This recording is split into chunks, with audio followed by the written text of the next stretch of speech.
सबकी सरकारी नौकरी लगी। जितने भी आलीशान जिंदगी है सब बाबा साहब की बदौलत। इस देश में अगर 450 डिप्टी कमिश्नर हैं, जरा ध्यान से सुनिएगा, इस देश में अगर 450 डिप्टी कमिश्नर हैं तो उसमें से 135 डिप्टी कमिश्नर शेड्यूल कास्ट के हैं। पहले नंबर पर डिप्टी कमिश्नर सबसे ज्यादा पैदा करने वाला समाज शेड्यूल कास्ट है, दूसरे नंबर पर ब्राह्मण है और तीसरे नंबर पर कायस्थ है।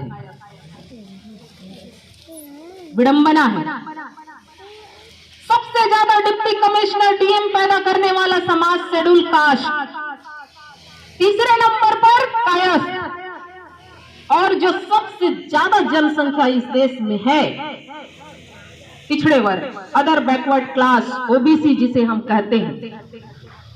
52% जनसंख्या, 50 करोड़ आबादी इस देश का, उसका डीसी डीएम गिने चुने लोग मिलेंगे आपको। जिस समाज की सबसे ज्यादा जनसंख्या है, आबादी है, उसका डिप्टी कमिश्नर आपको गिने चुने मिलेंगे दुनिया में, ये देश में, भारत में। अब माननीय साहब इसी को समझाते हैं कि अगर आपका डिप्टी कमिश्नर या डीएम नहीं है तो आप सीएम भी बना लोगे तो कोई काम का नहीं है। अगर आपका डीएम नहीं है तो आपका सीएम भी रहेगा तो कोई काम का नहीं है, क्योंकि जितने भी नियम हैं उसको फॉलो कराने के लिए, जितने भी योजनाएं हैं उसको लागू कराने के लिए डीएम ही जिम्मेदार होता है। अब हमारा सबसे ज्यादा डीएम है लेकिन हमारा सीएम हम नहीं बना पा रहे।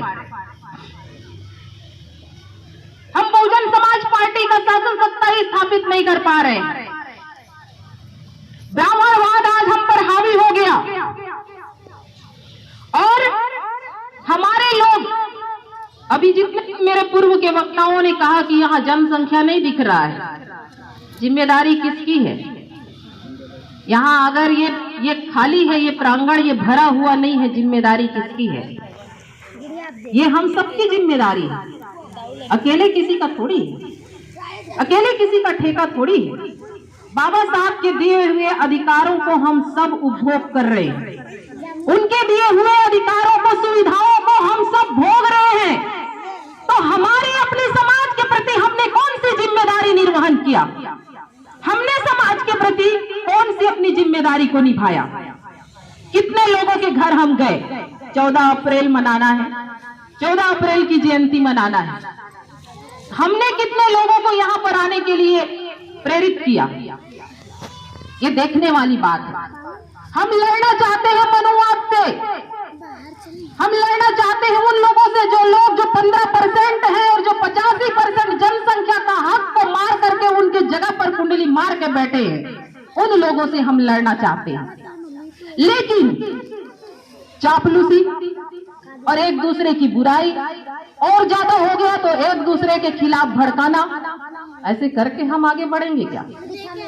ऐसे करके हम लोग उन लोगों से लड़ पाएंगे क्या? ऐसा करके हम आगे नहीं बढ़ेंगे।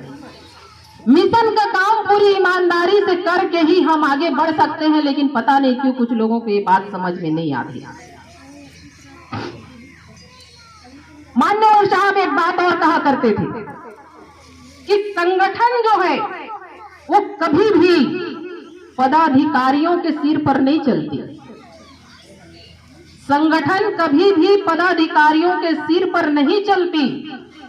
संगठन हमेशा मेहनती और मिशनरी कार्यकर्ताओं के दम पर चलती है। तो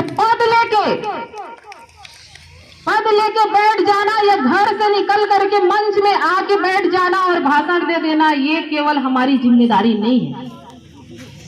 इसीलिए मैं कहती हूं कि मुझे चलते हुए बुद्ध पसंद है, मुझे चलते हुए बुद्ध पसंद है, जो मिशन का काम भी करे, जो अपना चप्पल भी घिसे और जो हमेशा मिशन मूवमेंट का काम करते हुए अपने आप को वहां पर कार्यकर्ता भी समझे, नेता भी समझे और यहाँ पर चीफ गेस्ट भी समझे। ऐसे हमारे लोगों को बनना पड़ेगा। समय का अभाव है। बाबा साहब ने जो भी हमें दिया आप सबको मालूम है। बहुजन समाज पार्टी के तत्वाधान में ये कार्यक्रम हो रहा है। मैं उम्मीद करती हूँ आने वाले साल में जब 14 अप्रैल हम मनाएं या किसी भी तरह का महापुरुषों का हम कार्यक्रम मनाएं, तो आप जितने आए हैं वो तो आए ही, लेकिन अपने साथ अपने अड़ोसी पड़ोसी, अपने सगे संबंधियों, अपने जान पहचान, अपने चिर परिचितों के लोगों को भी यहाँ पर आने के लिए आप प्रेरित करेंगे। और ऐसे महामानव जो हर जगह छाए हुए हैं, बाबा साहब अम्बेडकर हर जगह छाए हुए हैं, जो उनको चाहते हैं